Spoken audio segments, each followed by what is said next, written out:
Hey everybody, Rhadamant here, thanks for tuning in to KSB episode 13. So, last episode, just a quick recap, I have the milestone mission of Explore Minmus, which is rendezvousing two vessels in orbit of Minmus. So the first vessel I'm going to send up there is just going to be a very pointless, teeny little... Oh, that's not true, hold on. I also have the mission of building an orbital station, or a satellite around the equatorial orbit of Minmus. So this is alright, it needs a goo container, and yeah, that's about it. So it does not have very high requirements, which is fine. So what we're going to do here is build said teeny little probe to spec. So let me collapse all these other contracts. So unmanned, can generate power, has an antenna. Let's get that done. I'm going to have a inline stabilizer, and then we are going to add a little probe core. These are... No, that's a lander can. Here's my best probe core. Let's open this up. It needs a goo container. Why a satellite needs a goo container, I really don't know, but I'm not here to ask those questions. I'm going to add two of them for symmetrical stability. And maybe, I don't know, line them up a little differently. There, built-in goo containers. Really, really hideous little satellite I'm making here. Alright, it also needs an antenna. Didn't say what kind, so I'll slap communitrons on the sides here that extend out like that. Ta-da! And generate power. We'll go with quad mirrored, up inverted power. Great. What else does it need? Equatorial orbit. Okay, well, that's easy to do. Let's see. We're just going to make this real cheaply, so I'm not even going to... I guess I'm going to slap a little aerodynamic nose cone on the top. and this, it kind of looks like a lawn gnome, I guess. This is going to be my beautiful satellite. Then, I suppose, in order to make sure it gets the proper orbit, I should add like a little bit of fuel. Well, maybe a little bit more fuel than that. A little bit of fuel, a Terra engine, and I think that's good. That's the whole kit and caboodle there. On the top here, I'm actually going to do a radial, or a what am I trying to say? Words, use them. A clampatron, which is a docking port, and then I'll do a stack separator and a nose cone. So that nose cone will come off. Then additionally, let's go for some electrical doohickeys. We're going to need a little bit of power. So I will do a... run underneath the batteries, or run underneath the solar power panels, a quad battery. This thing is not going to need a lot of power, so that's probably enough. And what else do we want to add to this? Some lights. So mirror this twice, rotate these around, angle them up, and that's so that we can dock with it more easily. And that is the RHD 12 point, RHD 12. All right, save. Good. The stack separator is going to be up top, and then the rest of this thing, of course, needs to get into Minmus orbit. So we're going to have a decoupler and a fuel tank, and this is going to look relatively similar.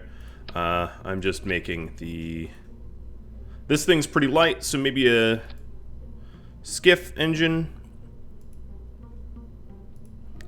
would be a good thing to put on here. But with this skiff engine, what I'm going to want is more inline stability, so it... Oop, the wrong one. It can be more easily controlled. So I will put one up top and one down below. That's going to use a lot of power, and it's going to waste them, but it will make this more maneuverable. And that is a whole lot of delta V. Then I just need to get this bad boy up into orbit. I probably could just do that with SRBs, although I'm not going to be able to do a very nice gravity turn, but that will be cheap. So cheap is good. Cheap is real good. So that is a whole lot of delta V. And we can call this good, just about. I'm probably going to give some winglets. Let's copy this times 6. Slap this on times 6. Some beautiful little winglets, so we don't flop around like a fish out of water. And that is a very strange looking thing here. Little, oop, wrong nose cones. Ooh, so maybe some advanced nose cones. Should we get advanced? I think we should. I think that looks pretty fancy. The awful strutting sort of ruins the effect. Let me see if I can't minimize the awful strutting. Yeah, that looks nicer, I think. Okay. Enough delta V. Let's hope. I suppose what I could do is just add another half tank. Oh, wrong one. Man, they really should. No, even bigger. Could I fit a full tank? No, full tank's too long. We'll do this like half tank and then the skiff engine. Okay. Ta-da. Save. And let's get this up into space, because we need to do a docking mission. So the idea is the next craft I launch will have some way to dock with this satellite. Ooh, actually, one moment. My thrust to weight seems to be way off because I didn't bother changing that. I should just start clicking there. All right, so the thrust to weight is real high. There we go, a little bit better. So the next mission will be a Minmus flag piloted landing mission that before we land just docks with this little satellite that we're putting up into orbit. So this satisfies, not that one. This mission right here. So let's collapse everything else because I'm not doing any of the other stuff. We're just putting a satellite in the equatorial orbit of Minmus. Equatorial orbit means that we orbit the equator. Surprise, surprise. And if I zoom out and look at Minmus, I guess we need to be in the tracking center to actually see the orbit. Once we get closer, once we're in the sphere of influence, it will be more obvious how I need to maneuver this into position.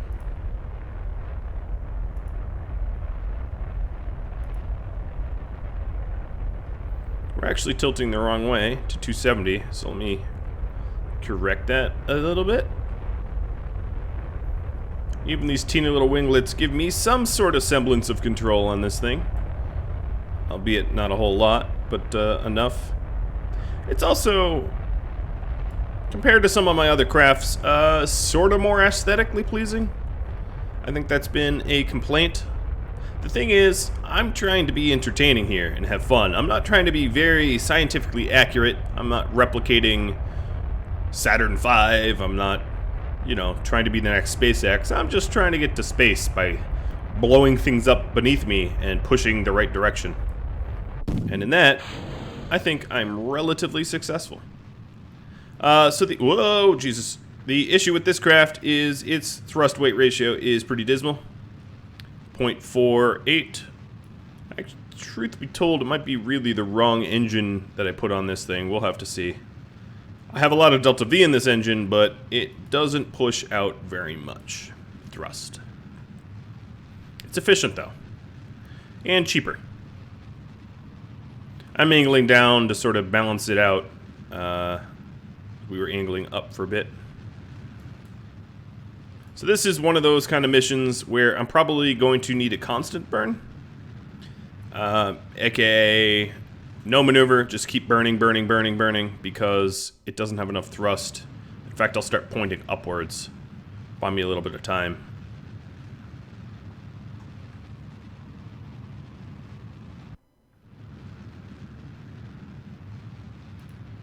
Oh, Jesus. I'm actually barely gaining. I'm losing speed. We are like falling while burning upwards. That is how bad the thrust is on this thing. Oh, now we're going upwards. Okay, you know what? Before I enter orbit, I'm just gonna pull the plug. That engine is not enough thrust. I tried. But it won't get the job done. So Skipper is over twice the cost, but a lot more thrust. Alright, let's just skipper our way there. Sorry for the revert, but it was comically underpowered. Okay, looking at the delta V of the skipper phase, we have almost twice the thrust to weight ratio, and up in high atmosphere it will be higher than 0.88, which means no problem getting to orbit. And all that ends up happening is the skipper engine is a little bit more expensive and weighs a little bit more than the other engine, but that is the only change. So, small price to pay. I should really stop trying to use skiff engines. I don't know why I keep insisting on doing it. Maybe I like them or something, I don't know.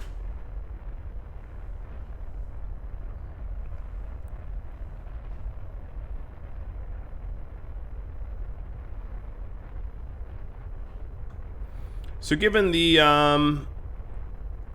space station that I built and the satellite that's already orbiting Minmus from a previous mission, I should have complete probe control with no outages or problems on this mission. Hopefully that is true. It might not be. Okay, we gotta angle a little north because we were angling south a tinge. As you can see, this is off center.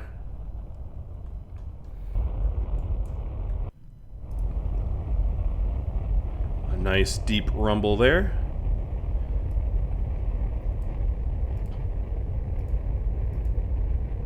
These beautiful kickback SFBs or SRBs. As long as I point prograde, I'll even set the little probe core to point prograde for me. Should have no issue separating out. Great. And as you can see, this one is, I'm actually gaining speed rather than like very slowly losing it.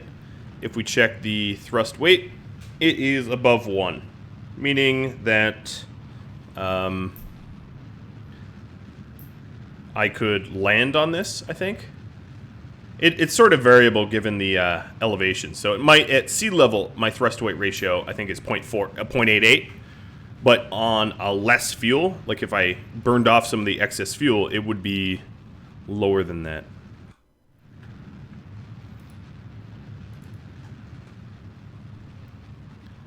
Alright, I'm doing somewhat of a gravity turn, but I'm going to fight against the prograde just to get my app a little higher.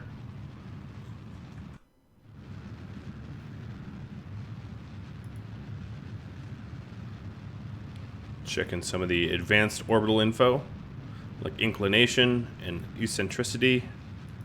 I don't really need that yet without actually circularizing.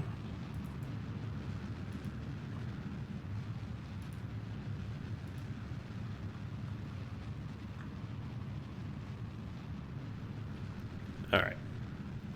And we'll just eyeball the circularization.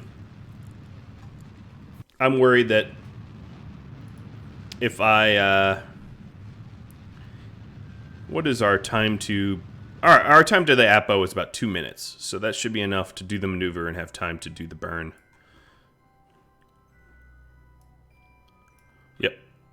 Burn time of about 50 seconds. All right, no problem.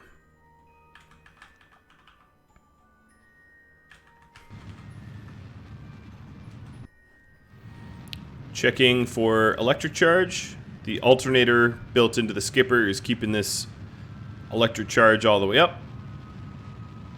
Now that we're in space, it wouldn't really hurt to deploy the solar power panels. One of the things that you could find yourself making a big error in, I'll just say that again, one of the things when you have an unmanned flight you really have to be cautious about is do not time warp without power generation capabilities. Because what ends up happening is if you don't hibernate everything, even if you hibernate everything, what could end up happening is that you use up all your power and your probe becomes a dead hunk of metal because there is no way for you to unfurl the solar power panels when it's unpowered, right? So this is something that I am sure I will fail to do sometime in the future, just knowing me and my sometimes absent-mindedness.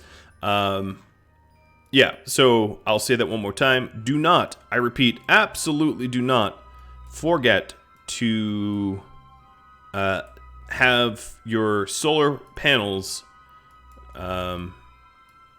extended when you go for time warp, especially an extended time warp. All right, and now this maneuver to match the tilt.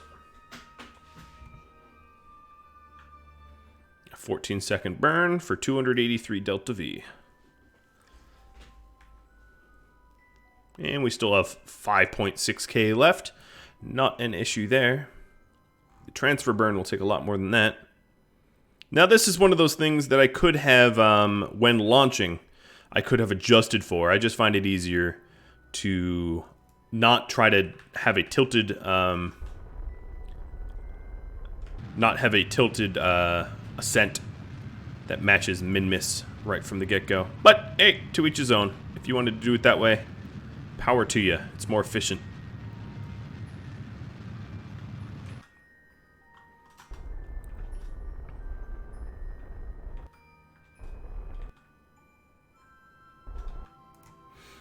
Okay. We have basically matched it. Great. So it is about here. So my transfer burn will be probably around here. If I was to eyeball it, maybe even a little earlier than that. Yep, a little earlier than that.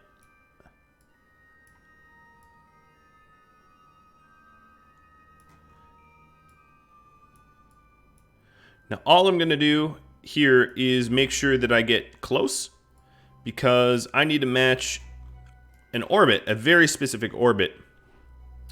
So let's warp to next maneuver. I need to match a very specific orbit of Minmus for the contract that I have. And if I miss it for whatever reason, I don't get paid. I will have spent time, built, launched, and been in breach of contract, which wastes everyone's time, including my own. Okay, aiming at the maneuver. It's a burn time of about 40 seconds, so T minus 20. I'll cook up the engines. Doing it in the dark. Now all the inline stability has really helped with the control of the craft here. It's pretty nice. Now I'm just sort of assuming that the equatorial orbit is, what would it be, counterclockwise? But once we get there, we can correct for it if it's not. I'm just sort of assuming. I probably shouldn't do that. In fact, once we have this transfer burn, I can go check, because I can correct it during the transfer a lot more easily than I can do once I'm there. So that means going to the tracking station and then taking a look at, yep, so it is a counterclockwise orbit at about 834,000. Okay, So let's go back to our RHD-12, the micro space station satellite thing of this mission. Periapse. Our periapse needs to be actually a lot worse. Not worse. A lot wider than it is. A lot higher. So we will fix that. With a little correction here. You know what I could do? It's actually not that hard to correct it over here. I have enough fuel to do it. Okay. Time warping multiple days. Great. So now that we're here, we can actually see what we're doing.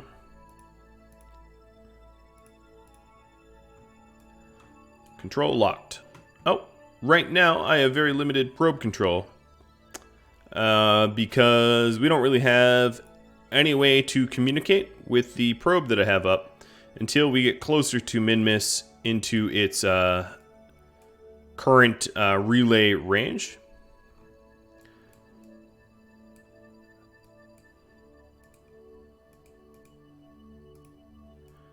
So I'm going to extend the antennas, which will give me full probe control, because this will actually, right now my antennas connect me straight to KSC.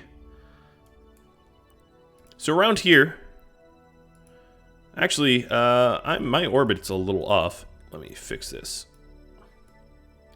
So I'm gonna fix this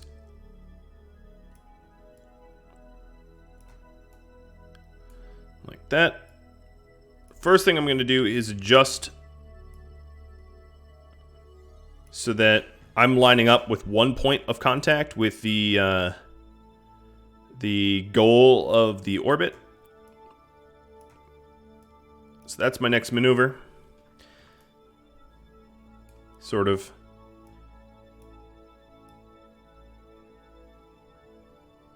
Okay, there we go. That's my next maneuver. That's not perfect. It doesn't perfectly overlap, but it's close enough for my purposes. I can tinker with it all day long, but ultimately it doesn't really matter that much, just as long as I'm starting to orbit the Minmus the correct way. That's all that really matters. Now, if I was flying further than just Minmus, I would have had to extended my antenna beforehand. If you can imagine a ship in real life, you can still, from Kerbal, you would be able to send controls over to the probe, like extend your satellite, because communication is two-way. It's much more powerful to send a message from Kerbal out to the satellite. It's much weaker for the satellite to then send it back to Kerbal. And they kind of emulate that, sort of. So, like, we can very easily talk to the probes that are on Mars because we have high-powered communications dishes on our planet. But for a Martian craft to then talk back to us is a lot more challenging for obvious reasons. All right, let's warp to almost to the periapse. And as you can see, there is sort of a glowing thing here. It designates the direction of the orbit. Because, of course, you could have orbits that are clockwise or counterclockwise. So this one is just simply telling me what direction my orbit is. And now at the periapse here, I can tinker with the orbit mostly to match up mostly with the the goal here. All right, so there we go. Let's warp to next maneuver. And these are micro maneuvers. In fact, I don't even really need the fuel phase that I added in. Again, overkill, but who cares?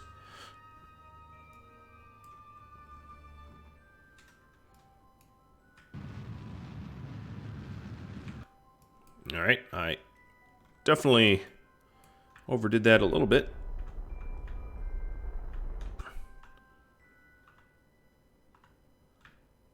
And the game is very forgiving about how close you get. I'm probably going to need to get a little bit closer than this, but it certainly does not need to be perfect. So at this point, let's go ahead and tighten that up a bit. And that's my next maneuver of just 1.1. Or, yep, 1.1. Burn time of 1/10 of a second. That's the difference between a nice orbit that matches and one that does not. It's not much, is it? Alright, warp to next maneuver. And what I think I'm going to do is jettison the back and the front for that matter. Bye-bye nose cone. So I no longer need it. And it's going to be a lot more fine-tuned controllable. Whoop, we might even hit the nose cone again. Don't you hit that. Nope. Nope, I'm going to rotate. Nope, don't you hit that. Alright. We're definitely mission complete. The green, please do copy this, is done. So there we go. We matched the orbit, the equatorial orbit. Oddly enough, it's not even a, it's somewhat eccentric. But whatever. Alright, there we have it.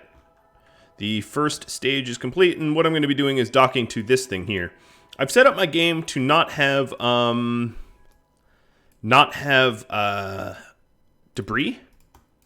So I don't track all of the debris. So let's transfer this home, sure. It's warning me that without a scientist I can't reset it, but that's totally fine. I don't think I'm going to need to do that much space from around Minmus. Alright, lining it up. And that's my beautiful little satellite staring directly at the sun. Okay, back to the Space Center. And now I need a Minmus landing vessel that gets me back there, docks with that, and then lands. But let's see, what else do we need? Orbital station around Kerbal. No. Have 2 pilots on the station. Yeah, maybe. Actually, let me think about this. It needs to support 9 Kerbals. No, that's too expensive. Solar orbit would be pretty cool. Satellite specific orbit of Mun. No. Now that I just did the specific orbit things, all of my missions are like, ooh, you can do that now. Let's scientific data from around Mun. I will get around back to Mun eventually. So no, I'm not actually going to pick up any of those. So we're going to plant a flag on Minmus, explore Minmus, and that's it on this mission. Alright, we'll go ahead and open up something so I don't have to redesign the wheel. What was RHD-10? No, that was the rover missions. I don't need to re-rover. RHD-9. RHD-9 might fit our needs here. Our Delta V is good. Yeah. Alright, this will work. So what I'm going to do is retrofit this thing to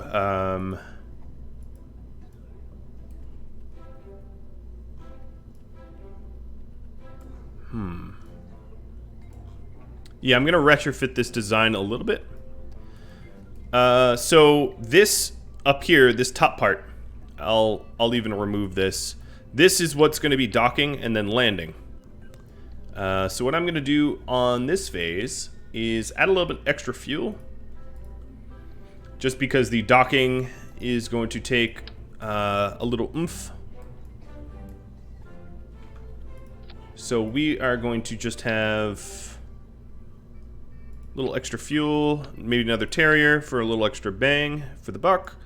Raise it up so that if it still has fuel left, when landing on Minmus, the engines don't contact or anything. These are our MK1 landing struts. Forget those. Those are old hat. We want new hat. These MK2s, these sleek and elite. Oops. Alright. That's about balanced. Start retract. Okay. And then, as far as fuel goes,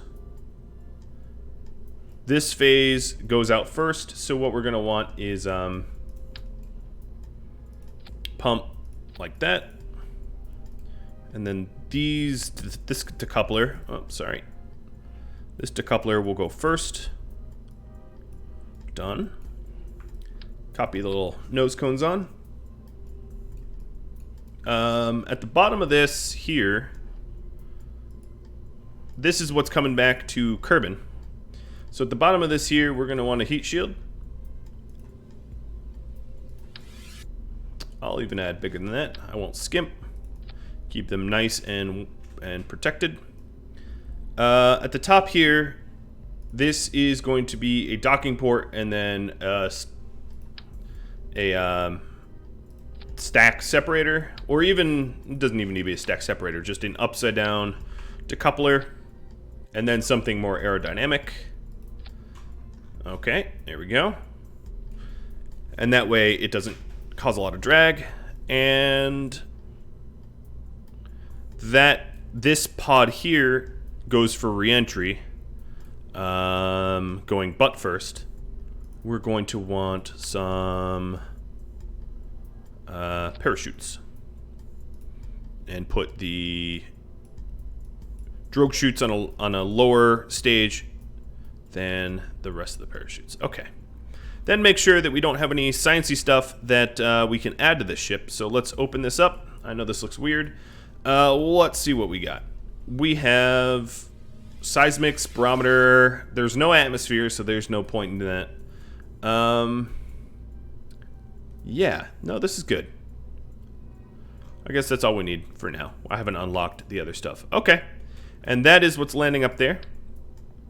Now all I got to do is stick this phase back on.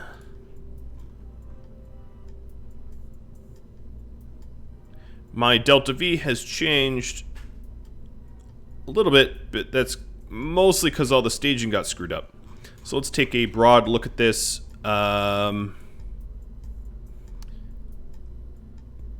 Okay, so this here needs to go to a different stage. All these engines go back up, and you can see my delta V is going to massively dramatically climb. So the first stage out is this one.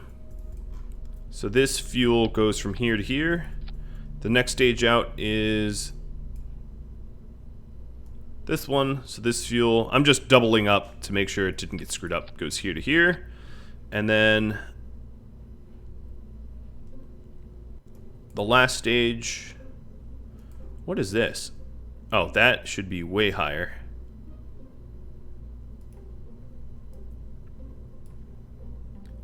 So then once the last side stage is done, the center engine kicks on.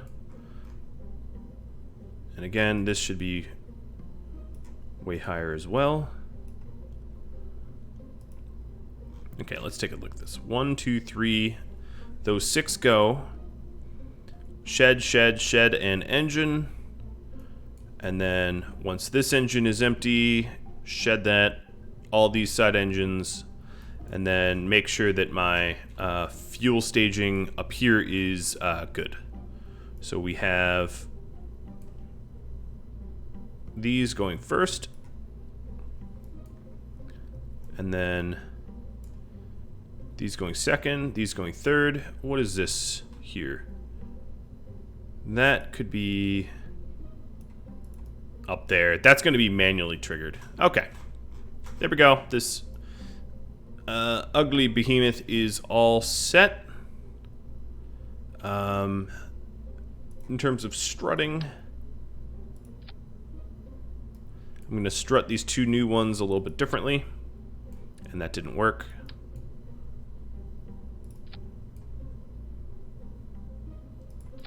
Okay, that did work. These are dreadfully unaerodynamic.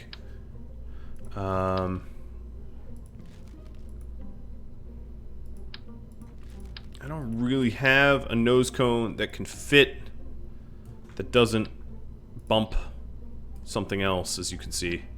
So we'll just go with the unaerodynamic. And this is RHG 12.5. The return trip. Okay, we're good to go. I've dotted my I's, crossed my T's, I think. Let's go ahead and send Valentina. She really hasn't been utilized at all. And launch this baby. It's good to level up multiple pilots, just in case of my errors and getting them blown up. But what occurs to me, actually, is this is going to have to wait for next episode, because I'm just about out of time. So this will have to be episode 14, I guess. So thank you, everybody, for watching this episode. I hope you appreciated it. My teeny little micro satellite that I put into Minmus orbit. And we will dock with it and then do a whole landing mission for a lot of science next episode. If you have any tips, tricks, feedback for me, drop me a line or questions, or even want to discuss this, Discord is the place to go. Rhadamant.com has my full schedule and also details about becoming a patron and stuff like that. Thank you all for watching. I'll catch you all next time. Adios.